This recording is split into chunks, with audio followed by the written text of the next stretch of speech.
Behind me is the tomb where many people believe Jesus Christ was laid to rest and then 3 days later rose from the dead. And as Paul Strand reports, it's the resurrection that is the core of the Christian faith.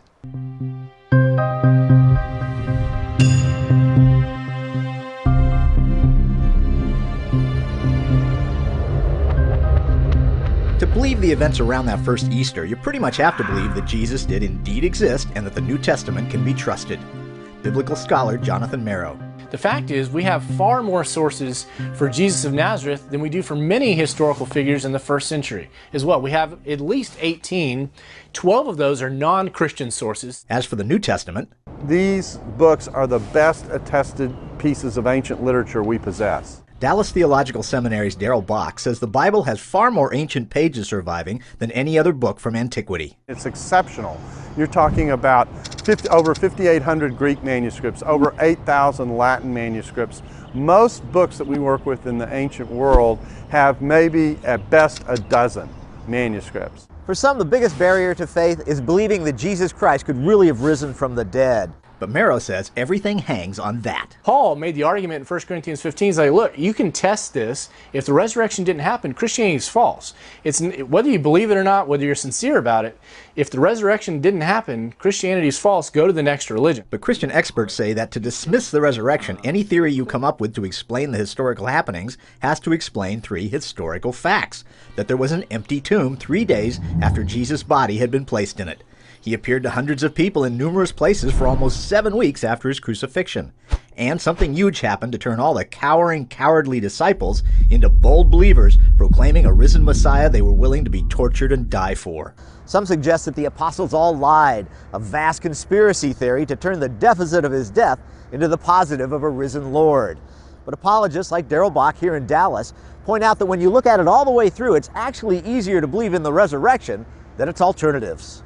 Some suggest the female disciples who first found the empty tomb might have just had the wrong tomb. But surely the Jewish leaders who'd had Roman guards placed by Jesus' burial place, and Joseph of Arimathea, who owned the tomb where Jesus was, would have quickly corrected that mistake. If you're going around preaching Jesus was physically raised from the dead and people knew where he was buried and knew where they could find his bones, that message wouldn't even get off the ground. A leading biblical apologist, Josh McDowell, says these disciples knew this. In the resurrection, where was the hardest place in the world to convince anyone it was true if it was false? Jerusalem, where a 15-minute walk by anyone could confirm the emptiness of the tomb. And then they said, you were there, you saw it. Matthew 28 points out the Jewish leaders bribed the tomb's guards to say that they'd fallen asleep, and the disciples then stole Jesus' body. But if they were asleep, how would they know it was the disciples? And if the disciples were making up Jesus' resurrection, would they have lived and died for him, and a fiction they themselves made up? And if they knew it, then you'd have to say, here were these men who not only died for a lie, but they knew it was a lie. I challenge you to find others in history that is true of. It's not. You don't die knowingly for something that you know you made up. You would back off, and that didn't happen either. These and other experts say that in truth, it takes something as radical as Jesus' resurrection to so completely transform cowardly Peter, who was so scared just before the crucifixion, he swore he didn't even know Jesus. And then you see Peter with this radical transformation going from coward to this courageous champion who's saying, look, here I stand, this is what I'm saying, this is what's true. Marrow points out Jesus' brother James was also instantly changed. James, the brother of Jesus, didn't follow Jesus during his earthly ministry. He thought he was crazy. James despised his brother, thought he was embarrassing the family, everything.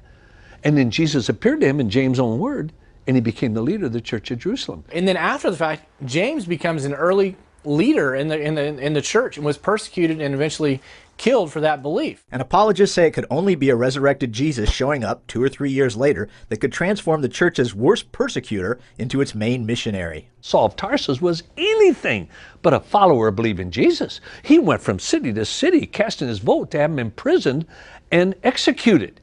But in his own words, Christ appeared to him. So the main thing is just explaining, how someone like a Saul who becomes Paul even exists. He was holding the coat when people were killing the first Christians. He was adamantly opposed to this movement, and then he became a Christian.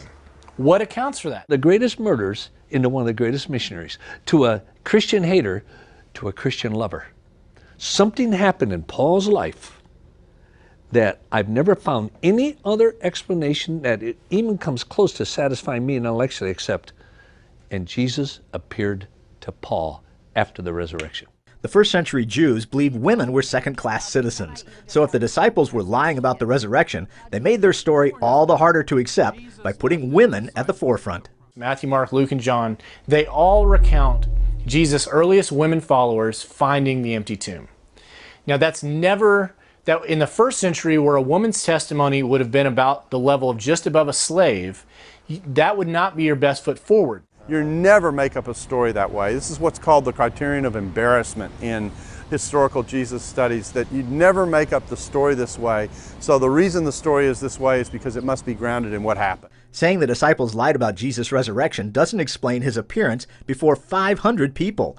The Apostle Paul in 1 Corinthians 15 suggested doubters go talk to them. You've got living history. You've got the people who were there to cross-check whatever message is being there. So it's not as though that these things could have been invented and no one would have challenged it. You've got this idea that there's witnesses, go investigate them. It has all the ring of truth and not the ring of that conspiracy theory where they just made this thing up to invent their own religion. A lot of people then say, well, the appearances of Jesus were hallucinations. 500 people one time. McDowell studied the research on hallucinations, which shows they're not triggered by anything external, so no two people ever have the same hallucination. Because it's all internal, subjective. Would it have 500 people have the same hallucination? Paul would be 500 miracles equal to the resurrection.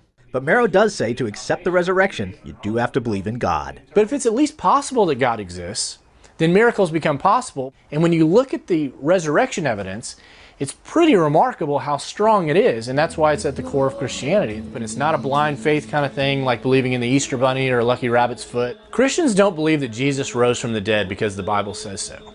They believe he rose from the dead because that's what the earliest and best historical documents show, and that's what's the best explanation of the data. Paul Strand, CBN News.